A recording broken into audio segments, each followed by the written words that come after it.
Jika kita berbicara asal-usul bangsa Nusantara ataupun suku-suku yang mendiami Nusantara, terasa hambar agaknya jika kita tidak menyinggung tentang suku Bugis. Orang-orang Bugis sangat terkenal akan pengembaraannya di seluruh Nusantara, bahkan sampai Madagaskar dan Afrika pada masa lalu, saat nenek moyang kita menguasai pelayaran di dunia. Bagaimanakah asal-usul dan sejarah suku Bugis? Mari kita simak ulasannya dalam video berikut ini.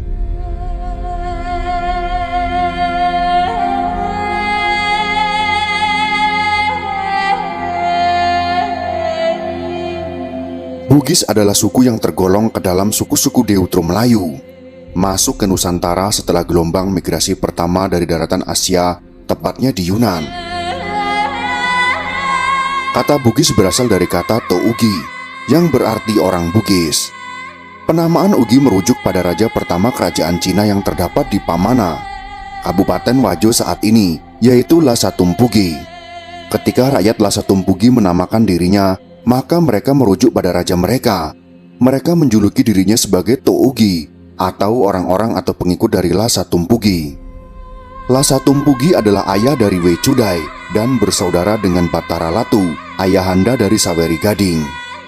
Saweri Gading sendiri adalah suami dari Wechudai dan melahirkan beberapa anak termasuk Lagaligo, yang membuat karya sastra terbesar di dunia dengan jumlah kurang lebih 9.000 halaman folio.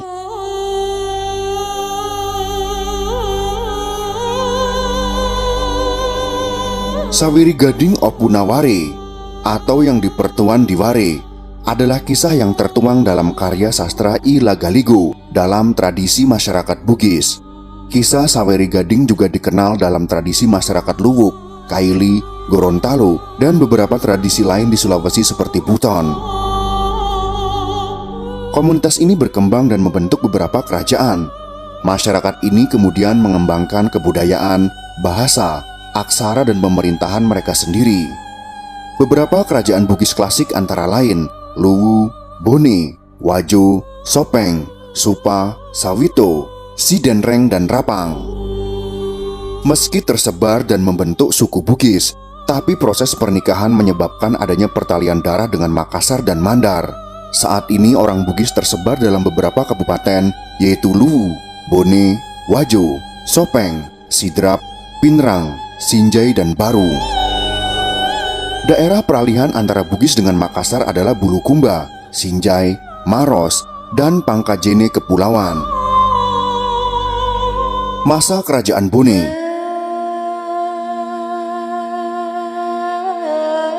Di daerah Bone terjadi kekacauan selama 7 generasi, yang kemudian muncul seorang To Manurung yang dikenal dengan Manurunge Rimatajang. 7 raja-raja kecil melantik Manurunge Rimatajang sebagai raja mereka dengan nama Arumpone, dan mereka menjadi dewan legislatif yang dikenal dengan istilah Ade Putue. Kerajaan Makassar. Di abad ke-12, 13, dan 14 berdiri kerajaan Goa, Sopeng, Bone, dan Wajo yang diawali dengan krisis sosial di mana orang saling memangsa laksana ikan. Kerajaan Makassar kemudian terpecah menjadi Goa dan Talo. Tapi dalam perkembangannya, kerajaan kembar ini kembali menyatu menjadi kerajaan Makassar. Kerajaan Sopeng.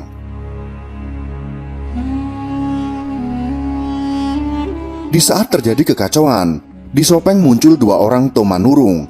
Pertama seorang wanita yang dikenal dengan nama Manurunge Rigoarie, yang kemudian memerintah Sopeng Riaja. Dan kedua seorang laki-laki yang bernama Latemamala Manurunge Ri Sekanyili yang memerintah di Sopeng Rilau. Akhirnya 2 kerajaan kembar ini menjadi kerajaan Sopeng. Sementara kerajaan Wajo berasal dari komune-komune dari berbagai arah yang berkumpul di sekitar Danau Lampu Lungeng yang dipimpin seorang yang memiliki kemampuan supranatural yang disebut dengan Puange Ri Lampulung. Sepeninggal beliau, komune tersebut berpindah ke Boli yang dipimpin oleh seorang yang juga memiliki kemampuan supranatural. Datangnya Lapauke, seorang pangeran dari kerajaan Cina atau Pamana, beberapa lama setelahnya, kemudian membangun kerajaan Cinotabi. Selama 5 generasi, kerajaan ini bubar dan terbentuk Kerajaan Wajo. Konflik antar kerajaan pada abad ke-15 ketika kerajaan Gowa dan Bone mulai menguat dan Sopeng serta Wajo mulai muncul. Maka terjadi konflik perbatasan dalam menguasai dominasi politik dan ekonomi antar kerajaan. Kerajaan Bone memperluas wilayahnya sehingga bertemu dengan wilayah Gowa di Bulukumba. Sementara di utara, Bone bertemu Luwu di Sungai Walenai. Sedangkan kerajaan Wajo perlahan juga melakukan perluasan wilayah, sementara Sopeng memperluas ke arah barat sampai di Baru. Perang antara kerajaan Luwu dan Bone dimenangkan oleh Bone, dan Luwu kemudian mempersaudarakan kerajaan mereka. Sungai Walenai adalah jalur ekonomi dari Danau Tempe dan Danau Sidenreng menuju Teluk Bone. Untuk mempertahankan posisinya, Luwu membangun aliansi dengan Wajo dengan menyerang beberapa daerah Bone dan Sidenreng. Berikutnya wilayah Luwu semakin tergeser ke utara dan dikuasai Wajo melalui penaklukan atau penggabungan. Wajo kemudian bergesek dengan Bone. Invasi Gowa kemudian merebut beberapa daerah Bone serta menaklukkan Wajo dan Sopeng.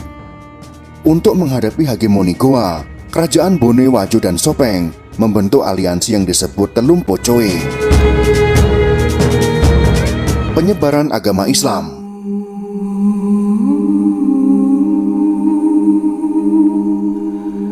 Pada awal abad ke-17, datang penyiar agama Islam dari Minangkabau atas perintah Sultan Iskandar Muda dari Aceh. Mereka itu adalah Abdul Makmur atau Datuk Ribandang yang mengislamkan Gowa dan Talo.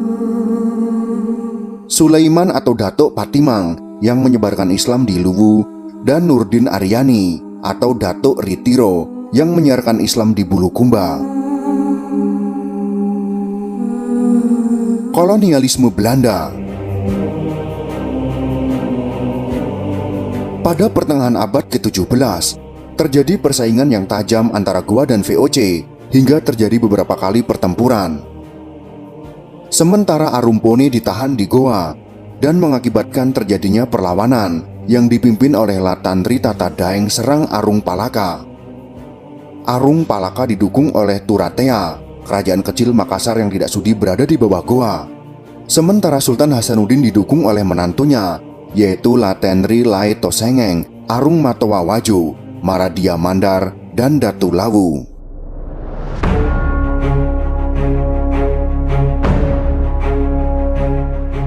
Perang yang dahsyat mengakibatkan benteng Somba Opu luluh lantak.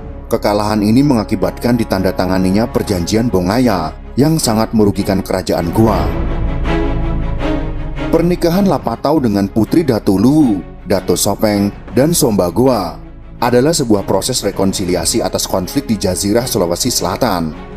Setelah itu tidak ada lagi perang yang besar sampai kemudian di tahun 1905 sampai tahun 1906 setelah perlawanan Sultan Husain Karaeng Lembang Parang dan Lapawawoi Karaeng Segeri Arumpone dipadamkan. Maka masyarakat Bugis Makassar baru bisa betul-betul ditaklukkan Belanda. Kosongnya kepemimpinan lokal mengakibatkan Belanda menerbitkan Korte Verklaring, yaitu perjanjian pendek tentang pengangkatan raja sebagai pemulihan kondisi kerajaan yang sempat lowong setelah penaklukan. Kerajaan tidak lagi berdaulat, tapi hanya sekedar perpanjangan tangan kekuasaan pemerintah kolonial Belanda. Sampai kemudian muncul Jepang menggeser Belanda hingga berdirinya NKRI. Masa kemerdekaan.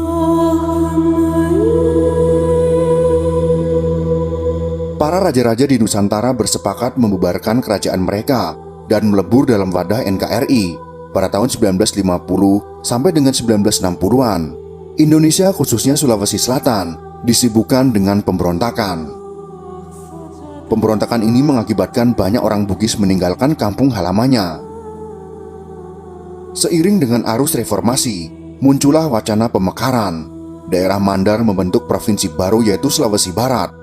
Kabupaten Luwu terpecah 3 daerah tingkat 2, sementara banyak kecamatan dan desa atau kelurahan juga dimekarkan. Orang Bugis dalam perantauan.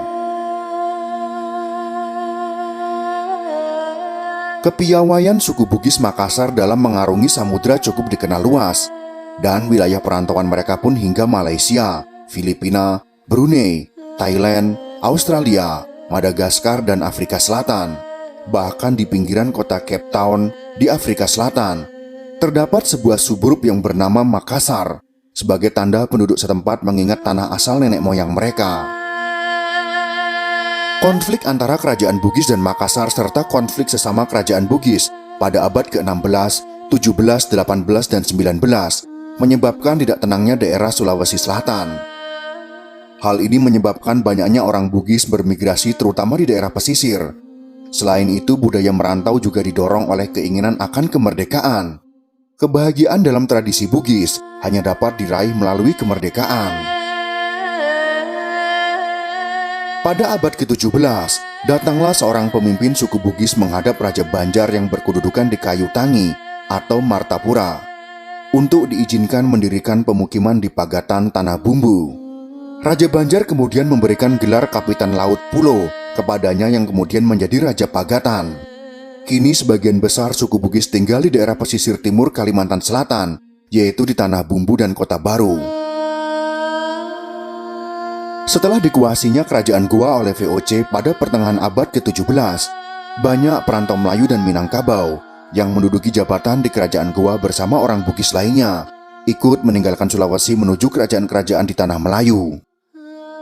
Di sini mereka turut terlibat dalam perebutan politik kerajaan-kerajaan Melayu. Hingga saat ini, banyak raja-raja Johor yang merupakan keturunan dari orang Bugis. Itulah sekelumit kisah tentang asal-usul suku Bugis dan sejarahnya. Semoga informasi ini bisa bermanfaat untuk kita semua. Jika kalian suka dengan video ini, silakan berikan jempol ke atas. Dan jika kalian menganggap video ini bermanfaat, maka bagikanlah untuk teman-teman Anda yang lain.